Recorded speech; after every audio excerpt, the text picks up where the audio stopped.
बात है 12 जून सन 1975 की। इंदिरा गांधी के वफादार और वरिष्ठ निजी सचिव एन.के. शेषन एक सफदरजंग रोड पर मौजूद प्रधानमंत्री निवास के अपने छोटे से दफ्तर में टेलीप्रिंटर से आने वाली हर खबर पर बारीकी से नजर रखे हुए थे। उनको इंतजार था इलाहाबाद से आने वाली एक बड़ी खबर का। वो काफी नर्वस और परेशान भी लग रहे थे। सुबह ठीक 9:55 पर जस्टिस जगमोहन लाल सिन्हा उत्तर प्रदेश की इलाहाबाद हाईकोर्ट के कमरा नंबर 24 में दाखिल हुए। जैसे ही 55 वर्षीय दुबले पतले जस्टिस सिन्हा ने अपना आसन ग्रहण किया, उनके पेशकार ने जोरदार आवाज में ऐलान किया, भाइयों और बहनों, राजनारायण की याचिका पर जब जज साहब फैसला सुनाएं तो कोई ताली नहीं बजाएगा। जस्टिस जगमोहन सिन्हा के सामने उनका 255 पन्नों का लिखित दस्तावेज रखा हुआ था, जिसमें उनका फैसला लिखा हुआ था। जस्टिस सिन्हा ने कहा, मैं इस केस से जुड़े हुए सभी मुद्दों पर जिस निष्कर्ष पर पहुंचा हूं, उन्हें पढ़ूंगा। जस्टिस जगमोहन सिन्हा कुछ पलों के लिए ठिठके और फिर बोले, याचिका स्वीकृत की जाती है। अदालत में मौजूद भीड़ को बिल्कुल विश्वास नहीं हुआ कि वो क्या सुन रही है। कुछ सेकंड बाद पूरी अदालत में तालियों की गड़गड़ाहट गूंज उठी। सभी अखबार रिपोर्ट्स अपने संपादकों से संपर्क करने के लिए कोर्ट के बाहर दौड़े। इलाहाबाद हाई कोर्ट से 600 किलोमीटर दूर दिल्ली में जब एन.के. शेषन ने यह फ्लैश टेलीप्रिंटर पर पढ़ा तो उनका मुंह पीला पड़ गया। उसमें लिखा था, मिसेस गांधी अनसीटेड। उन्होंने टेलीप्रिंटर मशीन से पन्ना फाड़ा और उस कमरे की ओर दौड़े जहां प्रधानमंत्री इंदिरा गांधी बैठी हुई थीं। इंदिरा गांधी के जीवनीकार प्रणय गुप्ता अपनी किताब मदर इंडिया में लिखते हैं, एन.के. शेषन जब उस कमरे तक पहुंचे तो राजीव गांधी इंदिरा के कमरे के बाहर ही खड़े थे। उन्होंने यूएनआई पर आया वो फ्लैश राजीव को पकड़ा दिया। राजीव गांधी पहले शख्स थे जिन्होंने ये खबर सबसे पहले इंदिरा गांधी को सुनाई। जस्टिस सिन्हा ने इंदिरा गांधी को 2 मुद्दों पर चुनाव में अनुचित साधन अपनाने का दोषी पाया। पहला तो ये कि इंदिरा गांधी के सचिवालय में काम करने वाले यशपाल कपूर को उनका चुनाव एजेंट बनाया गया, जबकि वो अभी भी सरकारी अफसर थे।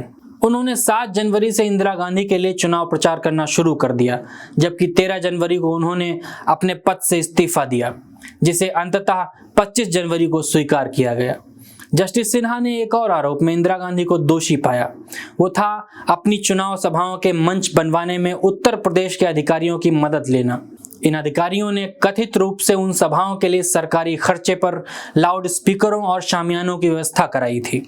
हालांकि बाद में लंदन के द टाइम्स अखबार ने टिप्पणी की और उसने कहा कि यह फैसला उसी तरह का था जैसे प्रधानमंत्री को ट्रैफिक नियम के उल्लंघन करने के लिए उनके पद से बर्खास्त कर दिया जाए। उस मुकदमे में राजनारायण के वकील रहे शांति भूषण अपनी आत्मकथा कोर्टिंग डेस्टिनी में लिखते हैं, जब मैंने बहस शुरू की तो मुझे लगा कि जज इस मुकदमे को कोई खास महत्व नहीं दे रहे हैं, लेकिन तीसरे दिन के बाद से मैंने नोट किया कि उन पर मेरी दलीलों का असर होने लगा है और वो नोट्स लेने लगे हैं। अपना फैसला सुनाने से पहले उन्होंने अपने निजी सचिव मन्ना लाल से कहा, मैं नहीं चाहता कि आप ये फैसला सुनाने से पहले किसी को इसकी भनक भी लगने दें, यहाँ तक कि अपनी पत्नी को भी नहीं। ये एक बड़ी जिम्मेदारी है। क्या आप इसे उठाने के लिए तैयार हैं? निजी सचिव ने जस्टिस सिन्हा को भरोसा दिलवाया कि वो इस बारे में आश्वस्त रहें।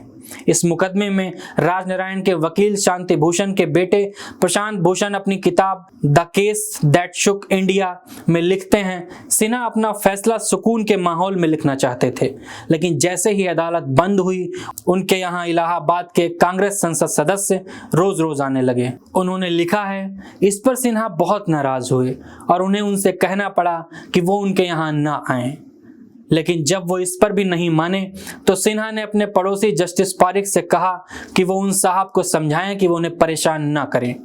प्रशांत भूषण ने लिखा है, जब इसका भी कोई असर नहीं हुआ तो सिन्हा अपने ही घर में गायब हो गए और कई दिनों तक अपने घर के बरामदे तक में नहीं देखे गए।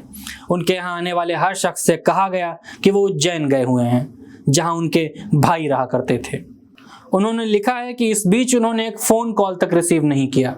इस तरह 28 मई से 7 जून 1975 तक कोई, यहाँ तक कि उनके नजदीकी दोस्त तक उनसे नहीं मिल सके। यही नहीं, जस्टिस सिन्हा के फैसले को प्रभावित करने की एक कोशिश और हुई थी। शांति भूषण लिखते हैं, न्यायमूर्ति सिन्हा गोल्फ खेलने के शौकीन थे। एक बार गोल्फ खेलते हुए उन्होंने मुझे एक किस्सा बताया। जब ये याचिका सुनी जा रही थी तो justice DS Mathur Allahabad high court के मुख्य न्यायाधीश हुआ करते थे। उन्होंने लिखा है कि वो मेरे घर पहले कभी नहीं आए थे, लेकिन जब इस केस की बहस अपने चरम पर थी तो एक दिन वो मेरे यहाँ अपनी पत्नी समेत आ पहुंचे। जस्टिस माथुर इंदिरा गांधी के उस समय के निजी डॉक्टर KP माथुर के निकट संबंधी थे।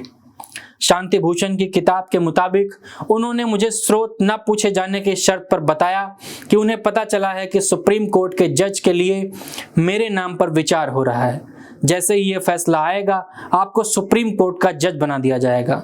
मैंने उनसे भी कुछ नहीं कहा। दिलचस्प बात यह थी कि जनता पार्टी सरकार के सत्ता में आने पर इन्हीं जस्टिस माथुर को चरण सिंह ने एक महत्वपूर्ण जांच आयोग का अध्यक्ष बना दिया।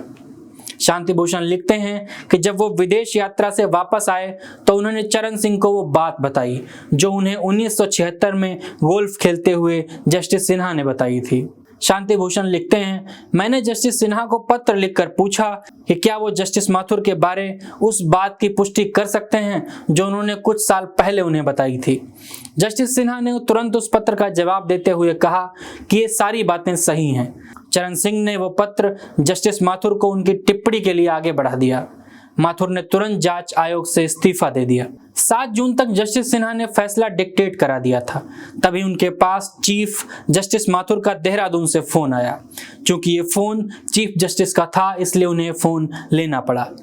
माथुर ने उनसे कहा कि गृह मंत्रालय के संयुक्त सचिव PP नैयर ने उनसे मिलकर अनुरोध किया है कि फैसले को जुलाई तक स्थगित कर दिया जाए। प्रशांत भूषण लिखते हैं, यह अनुरोध सुनते ही जस्टिस सिन्हा नाराज हो गए।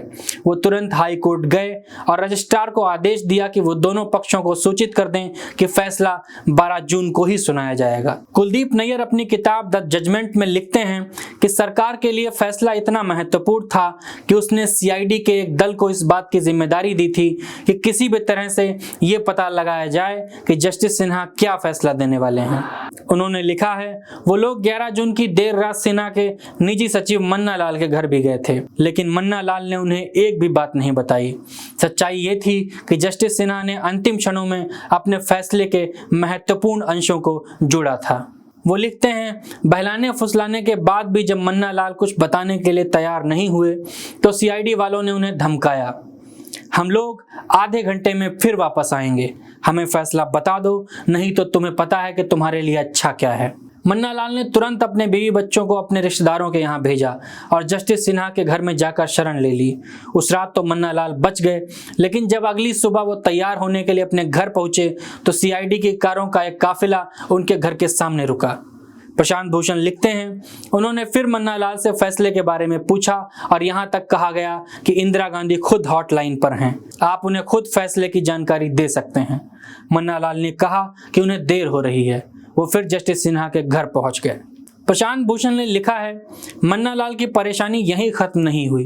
फैसला आने के बहुत दिनों बाद तक CID वाले उनसे पूछते रहे कि जून में जस्टिस सिन्हा से मिलने कौन कौन आया करता था।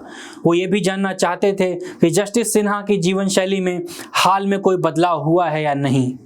प्रशांत भूषण की किताब the case that Shuk India की भूमिका लिखते हुए तत्कालीन उपराष्ट्रपति मोहम्मद हिदायत उल्लाह ने जस्टिस सिन्हा की तुलना वाटरगेट कांड के जज जस्टिस जॉन सिरका से की थी। उनके फैसले की वजह से ही राष्ट्रपति निक्सन को इस्तीफा देना पड़ा था।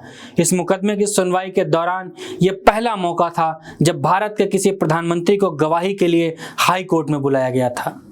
शांति भूषण लिखते हैं, इंदिरा गांधी को अदालत कक्ष में बुलाने से पहले उन्होंने भरी अदालत में ऐलान किया कि अदालत की यह परंपरा है कि लोग तभी खड़े हों जब जज अदालत के अंदर घुसे, इसलिए जब कोई गवाह अदालत में घुसे तो वहां मौजूद कोई शख्स खड़ा ना हो। जब इंदिरा गांधी अदालत में घुसी तो कोई भी उनके सम्मान में खड़ा नहीं हुआ, सिवाय उनके वकील SC खरे के, वो भी सिर्फ आधे ही खड़े हुए। जस्टिस सिन्हा ने इंदिरा गांधी के लिए कटघरे में कुर्सी का इंतजाम करवाया ताकि वो उस पर बैठकर अपनी गवाही दे सकें। जब 1977 में जनता पार्टी की सरकार बनी तो शांति भूषण भारत के कानून मंत्री बने। शांति भूषण लिखते हैं, मैं जस्टिस सिन्हा का तबादला हिमाचल प्रदेश कराना चाहता था ताकि वहां जब कोई पद खाली हो तो वो वहां के मुख्य न्यायाधीश बन सकें। जब उन तक ये पेशकश पहुंचाई गई तो उन्होंने विनम्रतापूर्वक उसे अस्वीकार कर दिया। वो बहुत महत्वाकांक्षी व्यक्ति नहीं थे और इस बात से ही संतुष्ट थे कि उन्हें सिर्फ एक ईमानदार और काबिल शख्स के रूप में याद किया जाए। तो ये थी जस्टिस सिन्हा के ऐतिहासिक फैसले की पूरी कहानी। आज की राजनीति को देखते हुए आप इसके बारे में क्या सोचते हैं? क्या आज ये पॉसिबल है? हमें कमेंट में लिख कर बताएं। हमारे चैनल सुखनदान स्टोरीज को लाइक करें, सब्सक्राइब करें और शेयर भी कर दें। बहुत शुक्रिया। अपना बहुत ख्याल रखें।